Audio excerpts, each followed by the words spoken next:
বাংলাদেশে আমরা যারা বসে আছি আমরা কিছুই বুঝি না, আমাদের কোনো অভিজ্ঞতা নাই, যোগ্যতা নাই। ৭১ কোনো জিনিস না, ওইটা কোনো স্বাধীনতা ছিল না।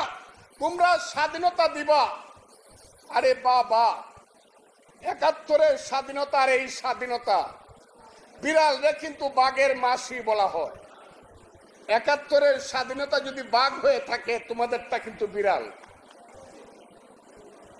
৭১-এর স্বাধীনতার সঙ্গে, ৭১-এর মুক্তিযুদ্ধের সঙ্গে, ৭১-এর ত্যাগ তিতিক্ষার সঙ্গে, ৭১-এর জীবন ব্যবস্থার সঙ্গে যুদ্ধ করতে গিয়েছে। ভাগ্নাটা গুলি গায়ে পড়ে গেছে, লাত মারে উঠে বলছে বাবা মাকে দেখো, তুমি মাকে দেখো। সেই মা পাগল হয়ে মারা গেছে। মুক্তিযুদ্ধ আপনারা বলেন, এই যে যুদ্ধে যুদ্ধে 9টা মাস কাটিয়েছেন, বলেন তো দেখি মুক্তিযোদ্ধারা জীবনের যে শ্রেষ্ঠ সময়ের ত্যাগ করেছেন তার সাথে কোনো তুলনা হয় কিনা বলুন না দেখি। আপনারা কি সব ভুলে বসে আছেন নাকি? তাহলে যখন বলে ৭১-এর মুক্তিযুদ্ধ কিছু না, তাহলে আপনারা চুপ করে থাকবেন? চুপ করে থাকবেন? যদি না থাকেন আমাকে হাত তুলে দেখান যে ৭১-এর মুক্তিযুদ্ধ আমরা ভুলব না।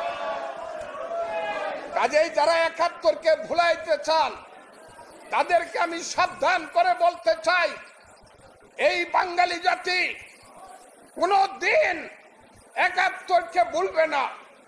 কারণ আমি সব সময় বলি, এই বাংলায় শুধু বেলি চামিলি আর জুই ফুল ফুটে না, এদেশের রক্তগোলাপ রক্ত জব ফুটে। এদেশের জঙ্গলে শুধু কোকিল ডাকে না, এদেশের জঙ্গলে রয়্যাল বেঙ্গল টাইগারও ডাকে। এদেশে শুধু বসন্তকাল আসে না, চৈত্রের শেষে বৈশাখের প্রারম্ভে তুলির ধ্বজা উড়ে গ্রীষ্মকালও আসে। এদেশে শুধু গ্রীষ্মকাল আসে না, উত্তাল নাগিনীর মতো ফোনা তুলতে তুলতে বর্ষাকালও আসে।